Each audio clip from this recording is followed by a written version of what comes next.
Hello, welcome to Team of the Week. Bit different this week. First and foremost, we don't have an EU and NA episode. We've meshed them together. Really put EU versus NA. I'm not saying that there's not better players or better regions out there. It's just impossible to watch them all in the span of 4 days. Also, we've changed it up a little bit that now we have Tom and Mimi here to talk about each of their regions, but we also have our special guest Ender, who effectively is going to listen to our nominations players of the week, decide who's got the best argument, which player should be locked in, but he also has the ability to overrule us with his own pick. So it's better to kind of show it as we go along. So we'll start with the Sentinels. Mimi, you get the first nomination. Ender, this is going to be you deciding who's got the best argument, who's just got the best player outright. Mimi, who are you putting forward for the Sentinel role? Favoritism. I'm starting strong. Favoritism, it starts with who gets to go first, and it starts with the best region. I got a man I just out of don't NA. want to do it first. I'm terrified. Are you doing LATAM? No, LATAM. Okay. LATAM's not quite it. I was thinking someone from OCE. And my favorite OCE player, well, it's Mitch from noted OCE team, Cloud9 Blue.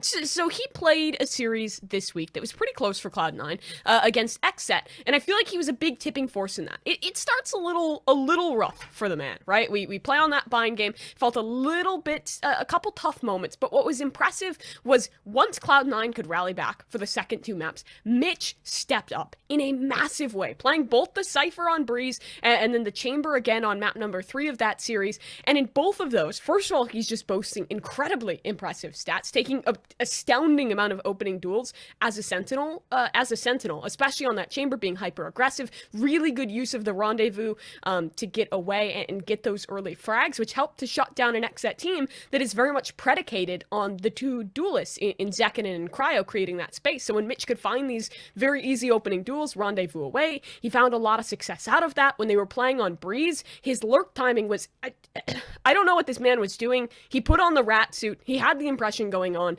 and he found crazy gaps in so many of especially their attacking sided rounds to take some big impact. We know this team, we know Vanity specifically loves calling around the mid round, and Mitch is a man who gives those opportunities. He creates those gaps, and he showed he can play a couple different roles. He's warming up into this Chamber, and he's looking really excellent doing it. So he was the guy I was most impressed with this week. Composition was super weird, I think, on bind as well. It was... Yeah. Their bind was pretty bad, to be honest. Yeah, it was pretty rough, and I think it was one of They got no attack side rounds, if I recall. Which is... You are correct. It's not really the fault of the Sentinel player, I don't think, in that case, on the attack. But, yeah, the turnaround, and not so much, was it what you were looking for, but, was there something that you were looking for with Mitch, or does he compare to, the pick that you had, sort of thing? You don't need to reveal him yet, but ultimately, would you even have an argument against Mitch, or any questions to poke Mimi about?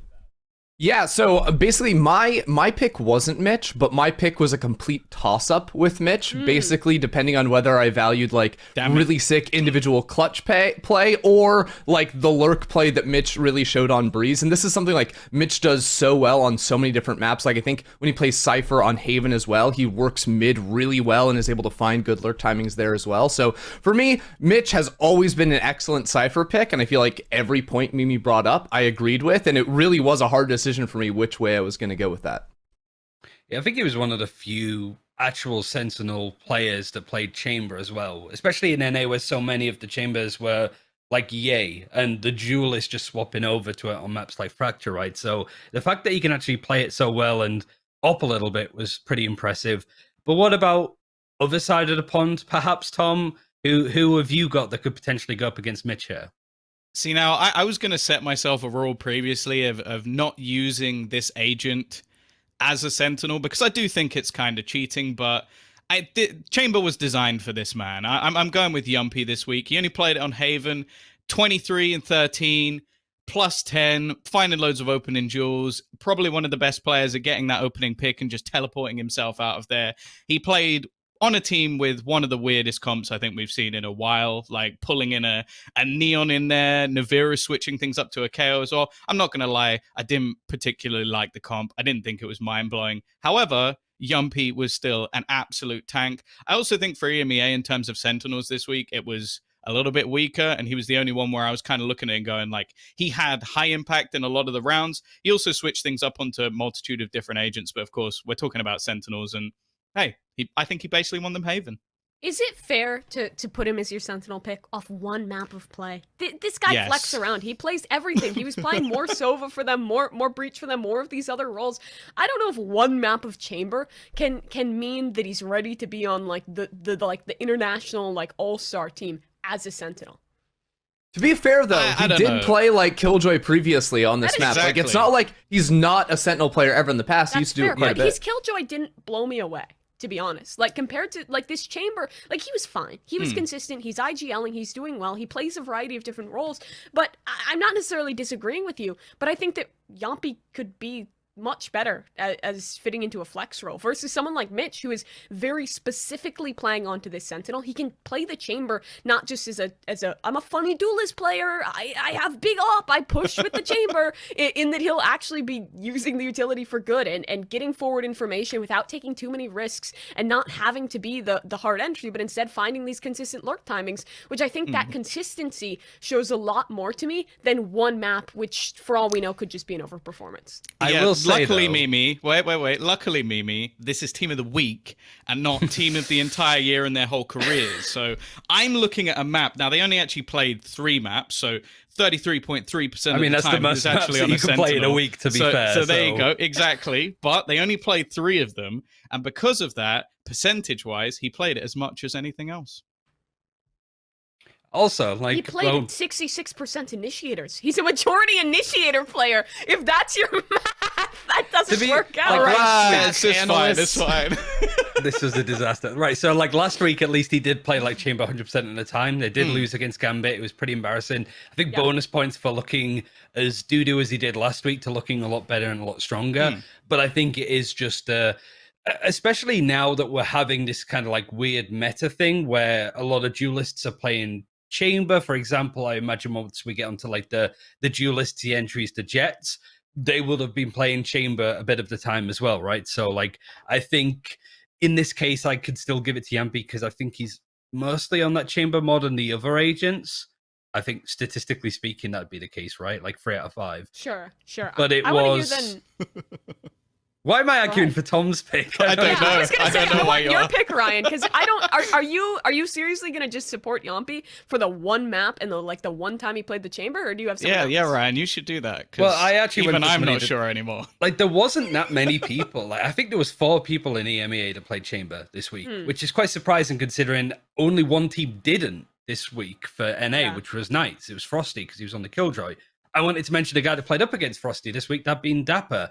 I genuinely thought his name was Douglas Apper until today, so that was also pretty handy. I was trying to search him up on VLR and nothing was coming up, and I was super confused. But it's the fact that, all right, to begin with, like Killjoy on the Ascent, it wasn't great showing from Sentinels overall. I do think that Dapper still played well. He had a lot of clutches. I think he had a lot of like map control when it was required. Did come down to the end of it, and I think a lot of the issues that Dapper and Sentinels had wasn't specifically down to him, but he played the Viper perfectly in that sort of typical bind EMEA style of the Viper Sentinel look, because you don't typically play a Sentinel agent on bind. But the fact that you picked up the Chamber on Haven and had so much success with it, even his like post-map interview was really good on it, because it's like when you're defending as a Sentinel, you're usually on an island, as he called it, where you're just kind of like stuck on sea and people just run into you. Not only did he have good utility to shut down a lot of the aggression that Knights had, he also had some like really nice teleports to like bait people in. Like the whole play where I think it was Ziff pushing up C long with the drone. It tags on to Dapper, who's in that cubby corner. He TPs out. Zombs is on Jenny, a bit of a crossfire. And it's just the whole bait and switch that Dapper's been able to set up. Wait, I'm not his convinced. name's Michael? His name is Michael. His name's Michael I don't. Giolino? I feel like What it's the like a. fuck? I thought his name was. I was with you. I thought his name was legitimately Douglas. So it's not Apple. just me. I feel like it's some No. like Mandela effect. No. Like I genuinely can't believe we. I'm floored. His name is But Dapper. your name is RyanCentral, right? Yeah, that's it. There's Charles Ned as well. C Ned. Charles. It's all. It's Okay. all Okay. happening. Okay. Let's But yes, get back on track. Incredible. The Incredible. one thing I was going to say is I think that like Sentinels haven't convinced me yet. I feel like despite them winning every series so far, they're in for an embarrassment some part in the later groups. I think they've scraped by, but I do like that from some of the weeks we've seen Dapper return to form, Sick, despite having a pretty torrid KO, looked decent when he was on the Rays, when he was on the Sky. But I think Dapper, that kind of like world-class return to form was there, despite Sentinels looking sloppy at best, I'd say, in the series overall.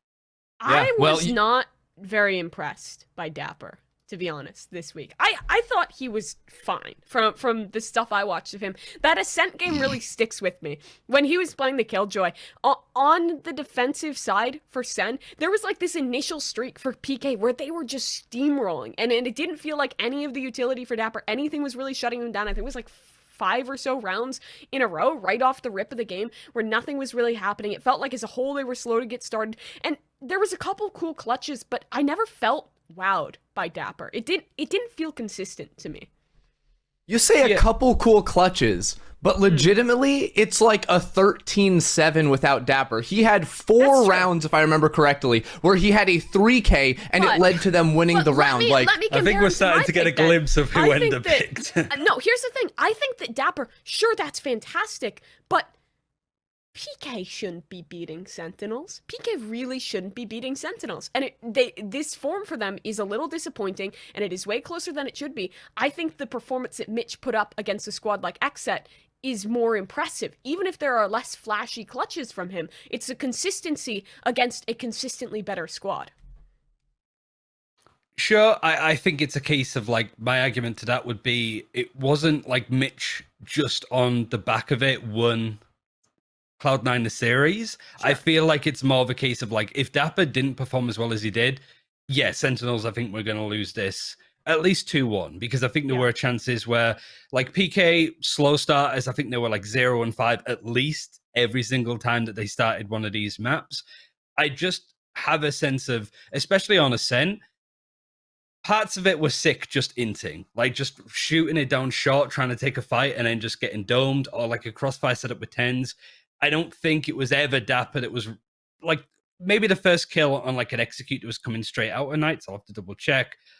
He was 4 first deaths, and it's less than 6, surprisingly, because he only died once first. But I think it's more in a sense of like Sentinels not closing out advantages when they had them, trying to go in for too much, like these trades in mid, for example. I think Dapper sometimes just got overran on the site a little bit and needed a bit more support from like a KO that's going to be floating from position to position, right? I don't think you can necessarily say that like his performance was bad on Ascent, so he got punished personally. I think it was just an all-round team performance that sucked. However, Dapper was pretty good, and so was Shazam with his utility, but again, it was few and far between, I'd say.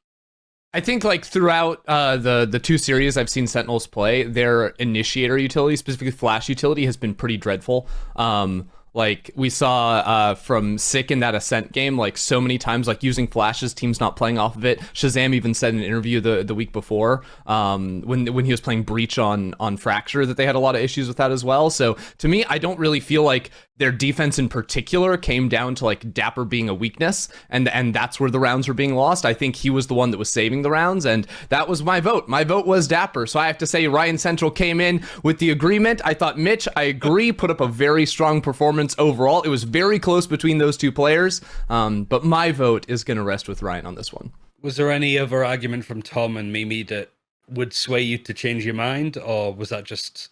Who had the better argument? Because obviously you came in with, like, wasn't me. I think Mimi actually had the strongest argument. I think my problem, the reason that it was hard to put Mitch over Dapper at the end of it is that I think that a lot of the time, specifically when you're looking at like Sentinel players that like to lurk, the rounds aren't being won or lost by them. They're usually just securing rounds once your team has an advantage, right? Because like everyone's been in the situation where your Sentinel's lurking and then your players die on site and it's like, what are you doing? And like the fault does not lie with the Sentinel player, but it is their job to like secure the round after their team has put good work in on the site.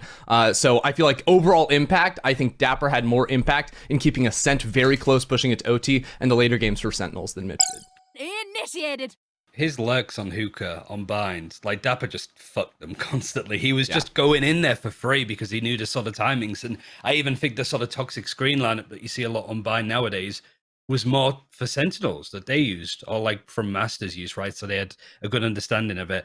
Where would you like to go next, Tom? Like, you pick the role and you pick your nomination to go there. I get to pick. You know, I'm just going to carry on in the order that I was sent them in, because I don't really need to like pick and choose where I'm going. So we're gonna stick with controller, and I've gone with the big man himself. It's Coldamenta.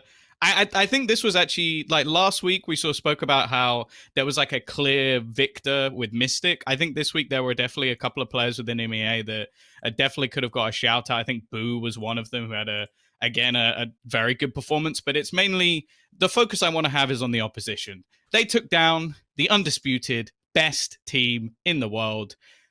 They did it in a pretty amazing fashion as well, going into Fracture. Coldamenta ended up as the top fragger, not really his job within the team, but I think he also called an excellent game. And out of the two teams, I think that his roster looked way more comfortable with their composition than what we saw from Ascend.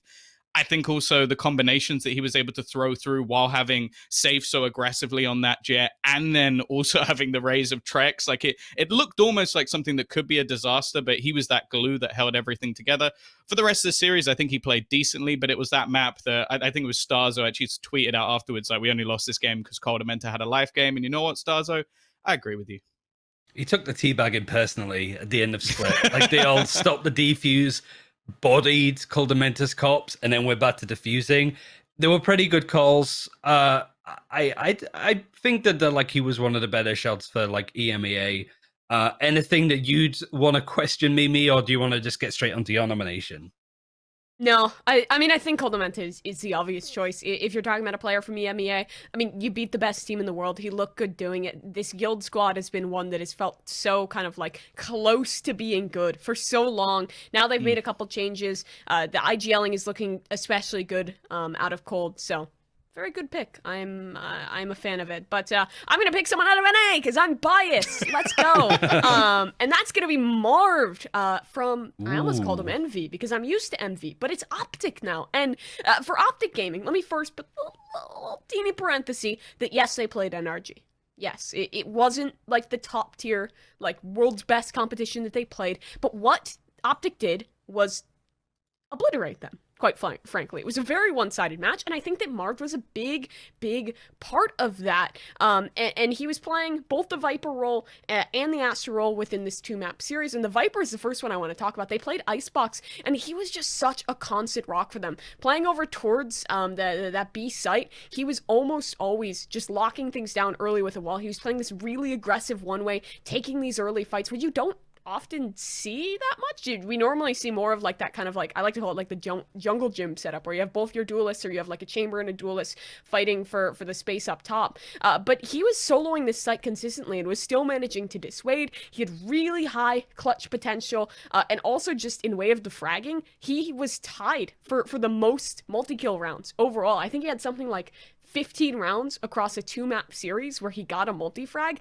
So he was just good for two every single time. He looked really consistent doing so. And then we switch on over. He plays the Astra on Fracture, which I think is a tough map for Astra players, just because in these coordinated pushes, there are so many angles you have to deal with. There are so many different places that you could stun, that you can suck. The verticality also makes it tough. And he was still just as quick on not it, for Coldamenta, enabling though. his strong play. Yeah, not for Coldamenta, but obviously not for Marv either. It didn't seem like an issue for him whatsoever. They continued to smack through on NRG in that one. This is a guy who I think gets overshadowed a lot in Envy or in Optic, just because you have Ye on this team, you have some crazy individuals on this squad. But Marv is just someone I look at as he's always going to do pretty well. His utility usage is excellent on this controller role, so that's why I put him forward. I think my favorite part about the Marv Icebox game in particular was that I think this was the day after Leaf played the Viper, and everyone on the desk was like, oh man, it's such a bummer seeing Leaf on Viper. He has to play so passive on a controller agent. And then Marv's like, nah, watch me. And he's pushing forward, taking the first contact. Like, absolutely love that. So yeah, I think that's a good shout. I feel like you kind of shot yourself in the foot a little bit. You hyped up this Coldamenta pick playing against the best team in the world. Then you try to compare Marv playing against NRG. I feel like you sort of lost the plot a bit. I kind of gotta admit, I like Marv. I'm always for my NA bias, but I basically only picked him because Cold was already taken. I probably would have conceded and said Cold Menta otherwise. I'm What a gonna try great and be way as to biased sell as your possible. So but in a Ryan, way, what's your pick? You know, sometimes Ryan, Well, you seeing have as to I take couldn't the get L Cold so the L Menta. isn't given to you. No, I mean, if I'm starting my argument the same way as Mimi's, it's even worse. My player was on a team that lost to FPX, so fuck. take that. Wasn't the best team in the world. However, technically, did play a lot of the controller. Did play a bit of Brimstone as well. So like Chronicle, despite him losing, still went plus 18 in like kills differential, or plus 17, sorry, which was one more than Marved, I think, total as well. Had one of the best like first kills One more to first kill. devs. Wow. Yeah, like one more. But in an like, extra map. Like they lost over on Fracture. That is also true, but it's just like it's the plus. It's the plus. It's like the plus kills to deaths, right? So I have a question, Ryan. what? Do you think that Chronicle's performance was down to him playing a controller? Yeah. I mean, if you're playing Bollocks. Brimstone on Fracture, you No, always get that's 30 BS. kills. That is BS. Absolute bollocks. I mean, The man if you're playing destroys Brimstone, on you can put up everything. the number. He top fragged in all of the games for his team. Like he only And they missed out lost. Duelist He on is a tank. Fracture. He is a tank. Ryan, they lost to FPX. You cannot argue that this guy is better than Coldamenta this week. I mean, if we get to a point where FPX win Masters 1, because that momentum is still building Oh, for and has fuck's been sake. building throughout, you shake your heads. You know I'm right. If we get No. to that It's like, point, here, Ryan, it's like a fucking 2% grade. It is like the smallest slope imaginable. And FPX, they're not a circle. They're a fucking square. There's a little bit of grease on the hill to get them to just slide down a little bit. That's how eventual. fast this momentum is building. it's like monkeys in a room with typewriters writing Shakespeare. It's just going to happen at some point. It could be like in 2030 that we actually get FPX winning with like a Chinese squad, but it is going to happen at this point. No. But I would say Chronicle... Okay, if you just said that it wouldn't be with this squad. Ender, No, can you just okay, say I'm that cutting you Coldamenta off. won? Can you just I'm say cutting you off, Coldamenta Ryan. won? Yes. You can't The thi- argue with those stats. And though. I'm coming in. I was saying I also chose Marved at the beginning, but Tom came in with this great argument, taught me the ways of European Valorant and how good Astra can be, and then Mimi said this nonsense about how NRG is bad, and that you lost me. You lost me. So Tom's gonna take this How one. did I fuck up nominating Chronicles? Right there. How did I fail to argue Chronicles? Okay, no. Actually, Ryan, you lost it when I think Mimi said something about like, oh, they lost to FPX. All you have to do is say that wasn't Chronicles' fault. Like, but you just went with it and were like, oh, they're gonna win Worlds this year. Like, I doubled what? down on the wrong thing. I get it. That's fair. I mean, You chose lunacy. it's hard not to. It's hard, especially when you have that first day where both Guild win their game, they beat Ascend, and Gambit lose. It's fair play to fall into the like idiocracy How about this? of it. How about this? We say Cold one. If FPX ever win anything, we'll go back and we'll do a revision to this episode Yeah. where he gets picked. Sure. I'm calling you, it's happening. Like, I don't care about anything else. Like, I'm gonna will it into existence. I love the idea that we'd do a callback where we wouldn't choose an FPX player. We would say Yeah, that a it's Gambit nothing to player do with is FPX. in the team of the week. 'cause And what they we lost to arguing? this team. The Chronicle is a good player. That's the point Yeah. that we have to like prove and put forward. Right. Moving over to let's go with a flex. Let's go with some like actual flex players. I'll start actually. I'd let you guys go Oh. first in yours. I'll go for mine. I mentioned before previously, Zelsis is on another planet.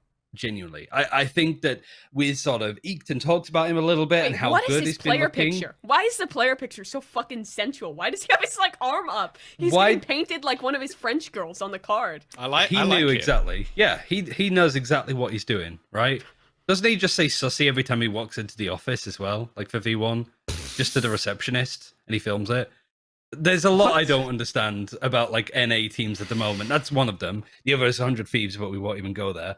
I think that like the KO has been something that we've highlighted a lot for being just super good, super supportive. I hate the term like support KO because that usually means a KO that's not fragging. Zelsis did that this week, and also his raise on Fracture was insane, right? Like you actually sort of give him the role of Penny's, move to the chamber, a little bit more passive than you typically see on the Jet, but still aggressive with the open, right? But Zelsis is utility, the way he was playing. I'm pretty sure he got a kill with all of his showstoppers, which you can't say that about a lot of players. It is those two agents, but they are the prominent agents when it comes to being flexible, right? Like KO is so meta. Zelsis is pretty much on par with Zephyr, I think, now with leading the line.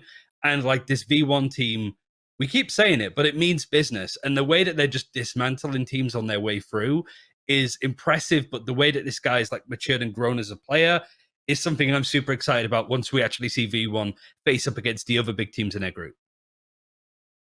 All right, don't care, didn't ask, plus it's European Valorant time. Fucking Soulcast, we already talked about this. World champion deleted, beaten, and Soulcast played everything! He played every role, every single one, all 16 characters in this game, or at least some of them, 3 of them, I think to be exact. First of all, he played Neon, and honestly, maybe Neon's not the best choice on Haven. I don't think she'll be meta, but I liked what I saw in this one. There was a lot of kind of like opening gambits that they played with this Neon, because the stun covers so much space, and you can throw it almost immediately. It is literally like 2 Astra Nova Pulses, and you can just throw it right off the rip in rounds. When they were playing Haven with this character, it was a lot of A-lobby fights. It was a lot of early space contested, and that worked so well around the composition that this squad for Guild was working with. It gave a lot of space, not only for Soulcast to frag on this Neon, but Safe as well to pop off around that one. So I was just impressed with that character. Then we hop on over and we try out a different character for him again, right? He hops on over to the Raze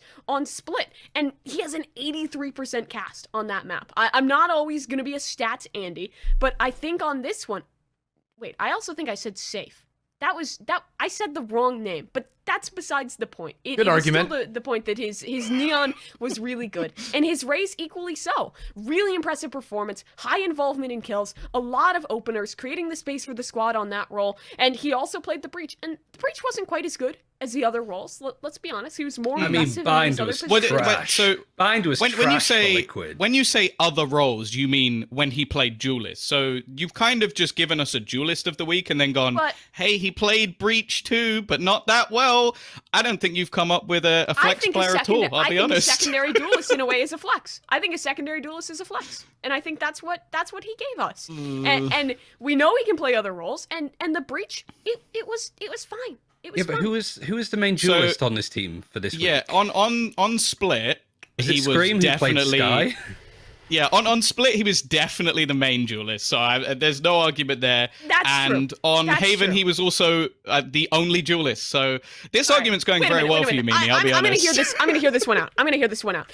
We're gonna retreat a little bit, and we're gonna talk about English. I love that language. What does flex derive from? It means flexible. Yes, and I think it's fair to assume that flexible That's not is how the ability derivation to works. switch around. Okay. Shut up. It's the ability to change around and do multiple things. And he did multiple Yeah, things. it does say in the roster. doc someone who plays multiple roles. So I guess if you want to start talking about if he played multiple roles, How that's have we fine. got to a point where Tom is arguing against Soulcast and Mimi is? Like, Because mine is better. It's going to be like NAEU sort of Riddle leaning. me this, Tom. What then? What then is a player who just played Sky? You would call that a flex, but really that's an initiator. A flex is just, it's not a concept that can exist in reality. It's a concept in our mind, flex. okay? No, When we live in a Shut it down, Ender. Shut it down, Ender. Okay, She's gone I'm off the coming in deep end. hot. I'm coming in hot, and this is probably not the best take to have on the show. But the roles that Riot have given us, Duelist and everything, they are fake roles. This is my That's take. true. So the fact, the argument we're having right now is just fitting into the constructs that Riot have created. We need to be able to deviate. We need to break social norms, and move on, because no, it's not Soulcast. Okay, next. Okay, so my flex, which I would say is normally more of a supportive element, but someone who I think actually did very well in the fragging capabilities this week, is going to be Hoodie. Now, he played Sage and Breach, so again, a lot of the time you are going to be doing similar roles. I don't know if it fits into Mimi's construct, but based on the agents that we have, I think it works out quite well. he ended up I think he ended on 269.5 ACS, 0 opening deaths, which as a player that a lot of the time is going to be holding down sites, like slowing things, making sure that people can't move in as quickly as they would like to have 0 opening deaths is pretty impressive. And I just think that overall, in comparison to his previous performances, like he started a little bit slow for G2 coming into this series. The fact that he performed as one of their best players is a very good sign for them going forward. Okay. Who did they play against? That is a good point. They played against Supermassive Blaze. Definitely not the top tier of team, but at least I've actually picked someone who's a flex. Wait a minute. But who did Liquid play against again?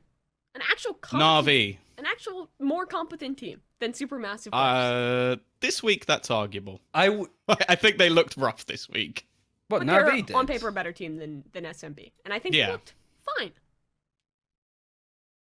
I think you guys arguing about European Valorant is ridiculous. Played at this point. This argument has turned my brain to mush. I'm like, who did I pick again? Like, quick, version 1. Ryan? Let's get away from I picked Celsius. We went over this. Oh yeah. He actually, I'd made up my mind 10 minutes ago. I was just, enjoying the conversation about where flexible comes from.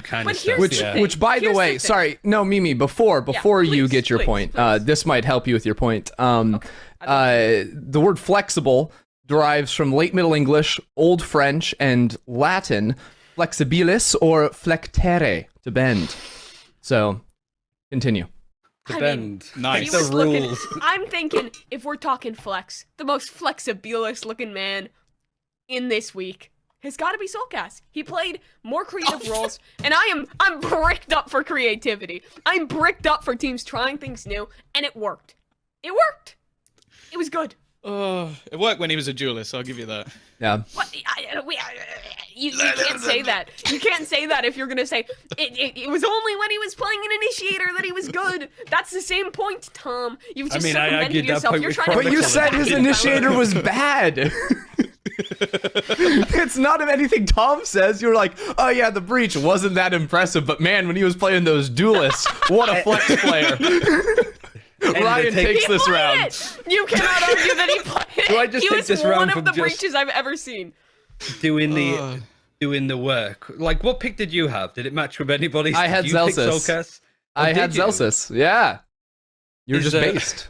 I guess nobody else really argued a good case for Did I not have else. Celsius? I'm pretty sure I had Celsius. I had Victor?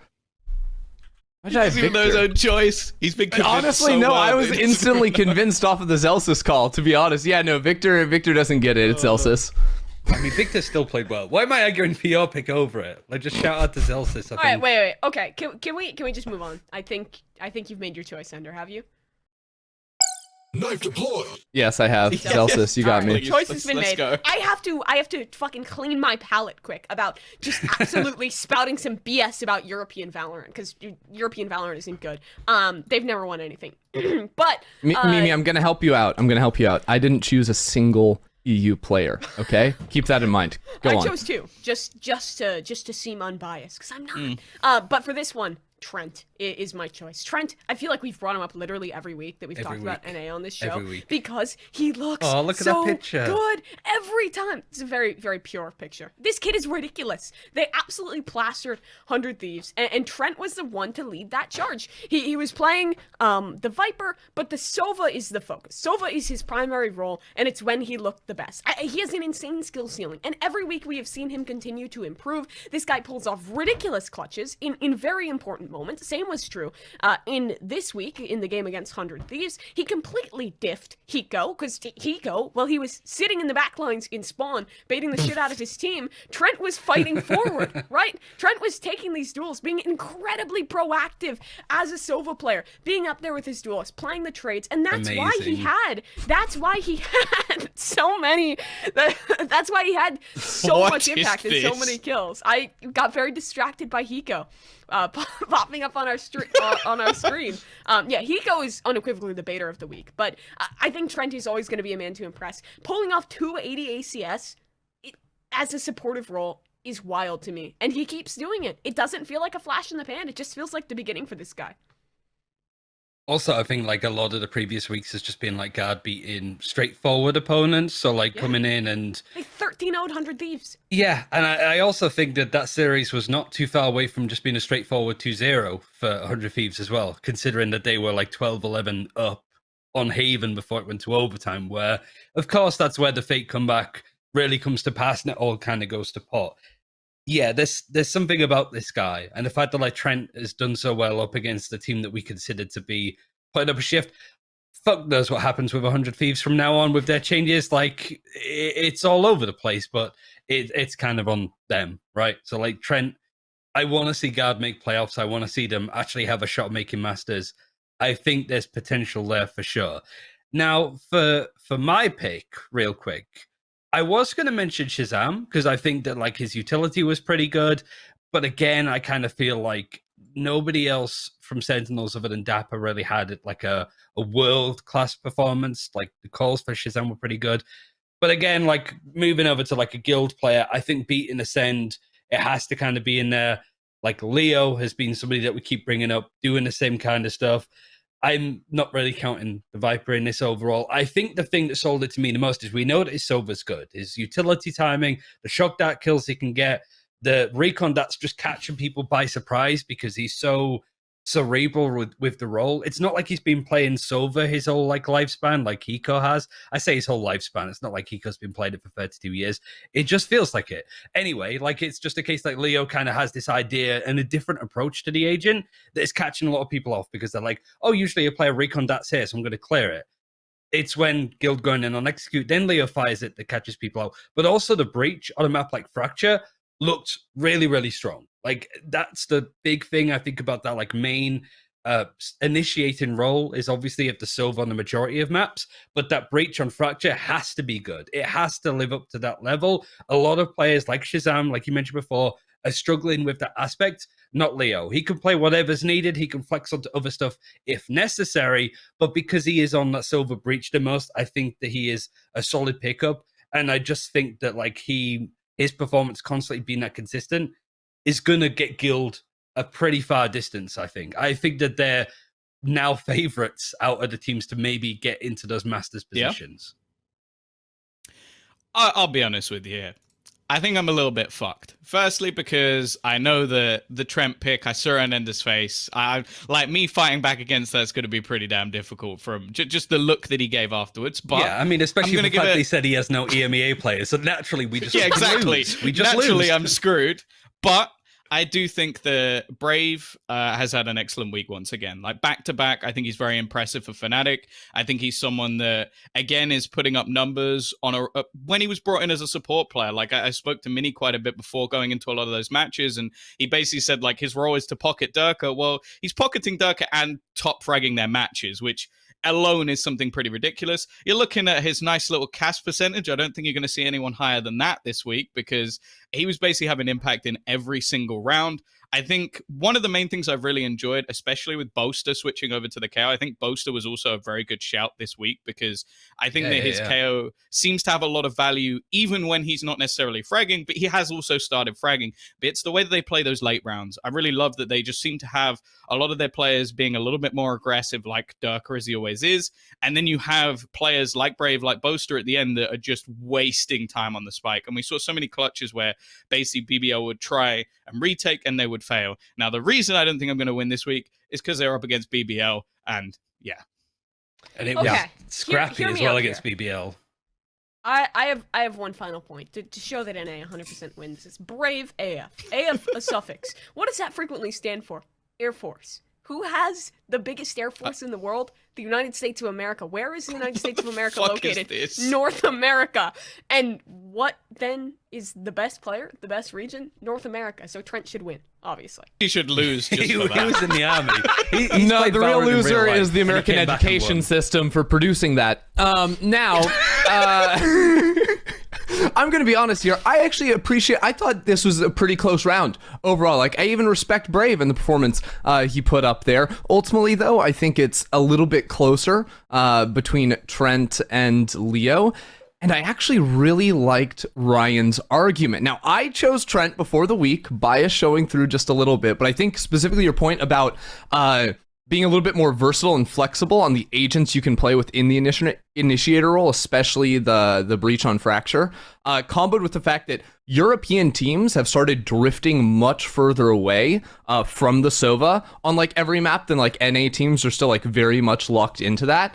I think that is potentially the sign of like changes more to come. And I think that Leo put up a great performance up against Ascend. So while I say Trent, phenomenal player, easily could have won it this week as well, I'm going to have to side with Ryan again here for Leo. Trick shot. It's funny because I would have picked Trent. I can't believe you lost with Trent. I actually can't believe you lost that. Honestly, no, the thing is, I feel bad about Trent.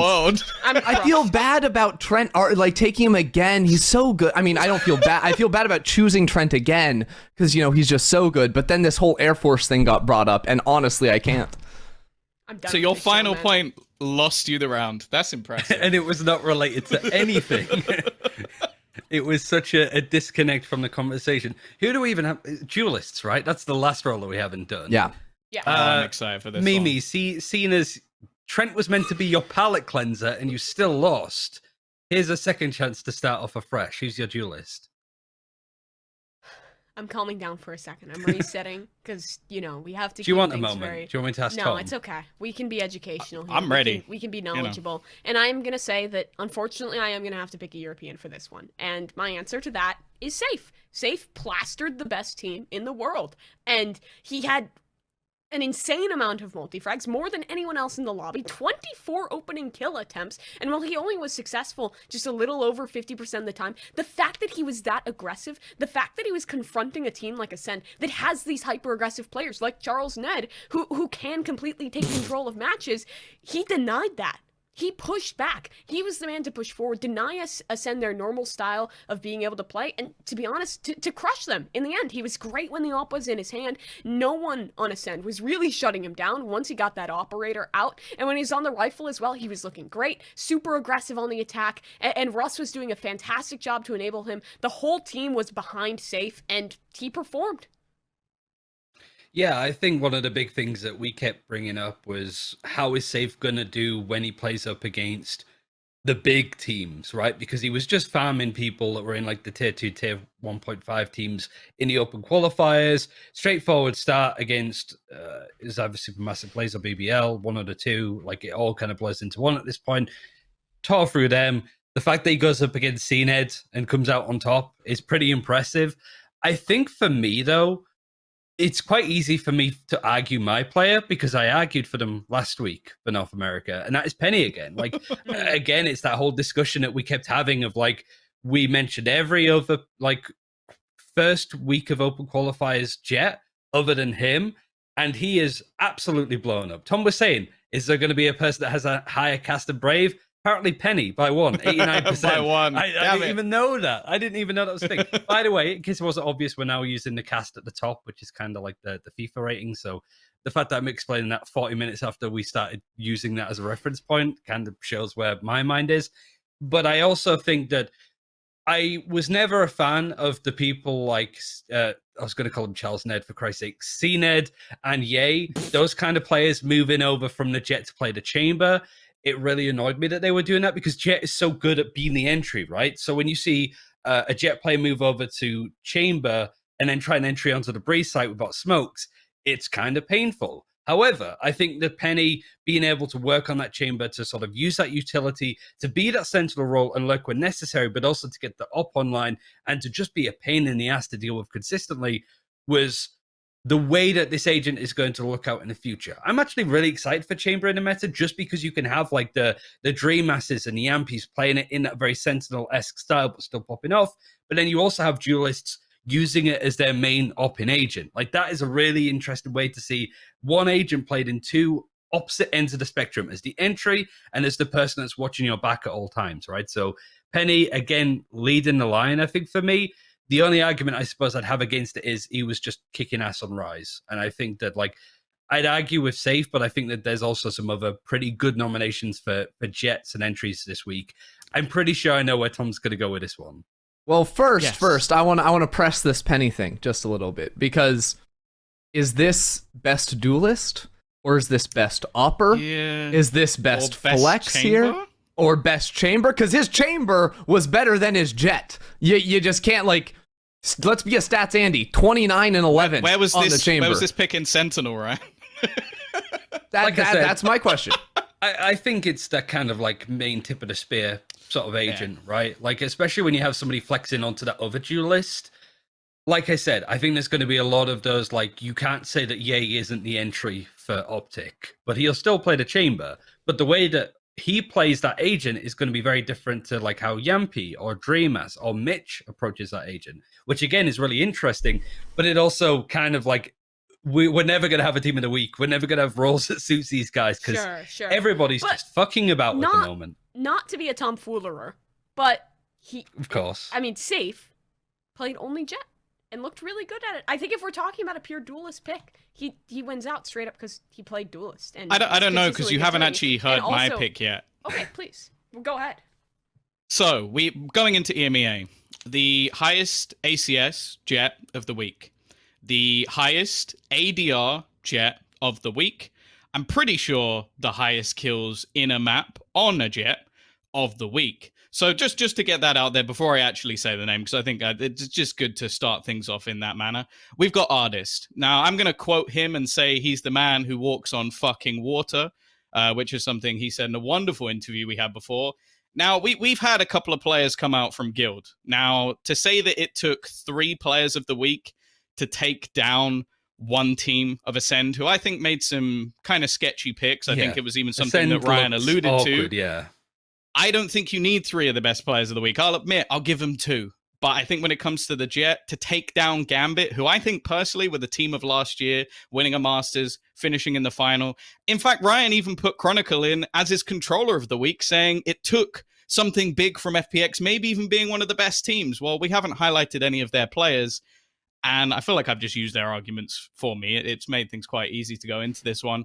Artist was an absolute fucking monster. Man dropped 35 kills on Fracture, on a Jet. I feel like a lot of teams have even moved away from that agent because it works at times, but it takes a truly explosive player to actually get that to work. I think that genuinely, it was one of the most impressive performances we've seen. It's also got to be taken into account that going into this roster, he had a ridiculously long break on medical leave. We questioned if he was even going to be good anymore, and he's just basically single-handedly sent Gambit into a loss. Like, we hadn't seen that before. And the way that they dealt with Liquid, they made Liquid look bad in the last week. So I don't even think there's an argument for who's the best duelist this week. It was Artist. That was an impressive argument. Like one second, very quickly, Okay. because I have to say, after the first 3 arguments here, because this is our last one, right? Tom's won, and I'm going to give you each one chance to try and take down his argument, push your player ahead, because he just came in with the stats, he came in with the narrative, he came in with the gameplay. My man just crushed it in every aspect, and there were some holes in your 2 arguments. So, Ryan, I'm going to come to you first. What have you got? How do you take down Artists? I'm just giving up. Sorry, Penny. I just can't be bothered at this point. Like, I'll take the fight. Go on. I'll stand by my man. I'll stand by Safe. I will say that this guy has been consistently impressive. Since he joined this team, he has been grinding out, playing against the lower level teams, and looking fantastic against them. This was his biggest opportunity, his biggest chance to prove him against world-class competition, against the reigning champion of Worlds of Valorant as a whole, and he performed. Sure, his team was there as a supportive element. Sure, they looked good. And sure, Tom's pick was excellent. Don't get me wrong. Beating Gambit is really impressive, especially considering how poor FPX has been in the past. But for me, Safe's performance is a step ahead. It's a step ahead of it because it's shutting down one of the world's best just on the other side. CNED got diffed by this Jet and by a player who was only playing this role, who was consistently fighting forward, whether it was the op, whether it was the rifle. He was looking good in both of those circumstances. And for me, this was the moment for Safe to shine. And he showed up. So for that, I feel like he is deserving of a spot on our team. Okay, Tom, what do you have to say about that? The 2 best supportive players of the week were from Guild. None of the guys from FPX even made the number. I think Artist did more of it on his own and on a Jet. Well, that's what and I was ultimately, gonna ask. I think Safe did incredibly well this week. I don't want to take anything away. I'm a big fan of the man, but I genuinely think the fact that Artist has come in and beaten Gambit when they don't really have... I don't think you spot a weakness in Gambit whenever you play against them. I think Ascend I want to question one thing you said, because you said that he jet diffed. Well, the fact is, I think the maps that they actually lost on Ascend, Cena had stopped playing jet, and it didn't look good. So I don't think he was jet diffed at all. I think that he was put on an agent that didn't make sense, and that's the reason Ascend lost. I still don't think that takes away necessarily from this guy. I'm going to give you a different option because I think that both our choices are very respectable. Both these players had a strong performance in this one, but maybe we look at some kind of other arrangement, some kind of a trade, because we have 3 players from Guild. Hypothetically, if we were to pick safe, we would have 3 players from Guild. I think there's a world where we could maybe trade away a Leo, or I don't think you trade away a Chris. Why you just don't ruin my argument? Hold on. Mimi is just like, oh yeah, you should pick Trent because otherwise we'd have too many people from Guild, and then that would let you pick safe as well, and then the entire team would just be mine. No, I see through the plot. Yes, I stand to gain. I stand to gain from that It's position. such a shit argument. But the thing is, You stand to gain from the position. Who are you, Nade Shot? Like, come on, like, chill out. Like, stop trying to like play the pieces like that. Like, come on. But we have to be negotiators here, and I think Ender, you were happy about Trent. You were loving the man, and sure, maybe I made a dumb argument, but you shouldn't take away a young man's opportunity to again find himself What in the an fuck is international this? spotlight. Zelda in the background is the like charity me of with the 2 Trent. buttons. He's like, I don't know which one we're going for. He's like hovering over like all of the options. No, but I'm saying we trade Trent back into the team, and then that lets us have safe, and he's really good at the video game.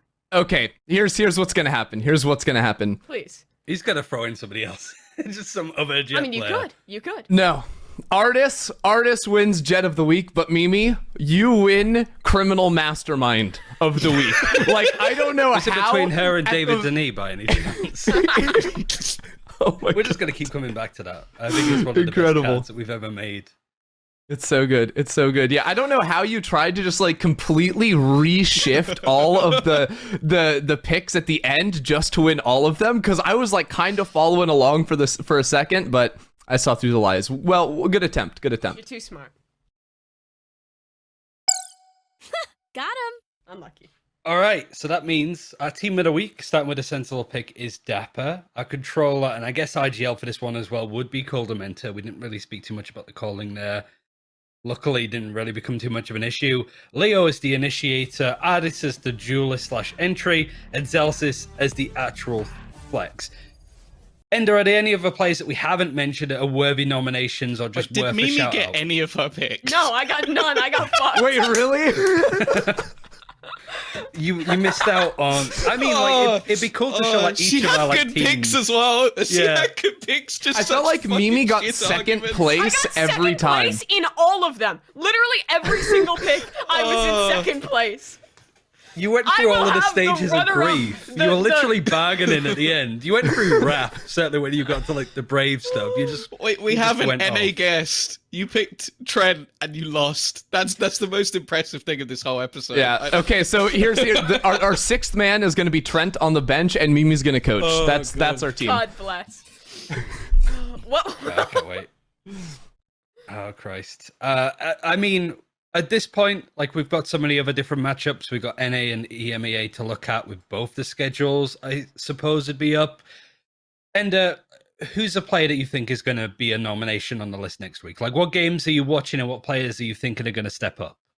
Honestly, okay, so I actually should respect Victor since I did choose him originally. I think in terms of like flex play, Victor is absolutely cracked. Let me quickly look at the schedule for next week. That'll help inform me, because I feel like when you have like one-sided matchups, it's really hard to choose players from that. But like, for example, like looking at like Sentinels, Optic, Guard versus Xset, I feel like you're going to have like players from that, from like those 2 matchups in particular show up. Probably looking at some Optic players. So again, feel like we've got some cracked players for V1. Looking at Victor still for Optic. Who would I choose actually from that team? It's probably, honestly, going to be like Flex Initiator is who I'm looking at, because I still think Sentinel's utility has been quite bad, and I think in that series you're probably looking at like a Victor Crashies being some big Or the factor there. calling, like If we're FNS versus talking- Shazam. Yeah. If we're talking NA, I want to put forward, maybe this is one of the more sleeper matches, but we have Knights Rise coming up on Friday, and I'm really excited about Scuba. Scuba has been looking good. Sure, Knights has lost a couple of these games, but he has always looked excellent on the Aster, even when they do. And Rise's form has been a little shaky lately. I think there's a very realistic world where Knights is able to take this game. I mean, last time these two teams played, sure, it was... Okay, never mind. That was far longer ago than I thought. That was a year ago. That point Even doesn't stand, hypotheticals, you're losing arguments on. I'm losing to myself. The ghosts in my closet are popping out. No, but I think Scuba's been looking really good. I think this game against Rise is going to be close, and I think he could be the man to tip it over the edge. Ooh, for me, I'm very thankful to be casting this one this week upcoming. Ascend Fnatic. I think Ascend wanted to bounce you back. stole my after- one, bastard. I think it's like Fnatic, despite them being 2-0, it's been shaky, like full free mapper against G2. I even think the last map was overtime, right? It was something pretty close. And then BBL was patchy at the very least, like it was a bit awkward in some cases. Ascend are going to mean business. So I think Durka versus CNED again is one to watch for sure. And Mine is Boaster. I think Boaster on that Initiator, that's going to be the true test of his KO if it's actually going to stand up against versus a Zeeks, team like Ascend. So that's my I think that's my matchup as well. Because honestly, like Fnatic so far, G2 have looked shaky and BBL have been crushed in both games. So I kind of expected both of those results. Whereas if Ascend lose this as well, doesn't that then mean they're 1-2? So that would be very exciting for their last few games. If they slip, they could actually fall out of the playoff spot. Not even make playoffs. Probably not get relegated, but not making playoffs for world champions would be exactly. Yeah, that'd be pretty yikes. Anyway, I don't know how long this was. It was probably pretty long as well. We're looking at trying to get it onto Spotify, but let's try and work out what the hell the format is meant to be. I quite like this though. I felt that this was a lot more like fun and heated and starting arguments and stuff. Also, it showed the power of boardmen as well. We're just better at arguing. Ganging up on a 12-year-old girl, to be fair. Like it's not... Right, Alright, so episode's over. Goodbye. Yep, nothing untoward happened here. And nothing was said. What broadcast are you on this week? Where can people find you? I'll be on the NA VCT on Friday on the analyst desk. That'll be fun. You can find me on Twitter at Endercast. Cool. Thank you very much for joining. Any feedback on the show? I like this version a bit more like arguments and debate and getting EU and NA. Okay, we're speaking more to face up. I think it was pretty good. So thanks for watching. All feedback is welcome in the comments, and see you next time. Bye.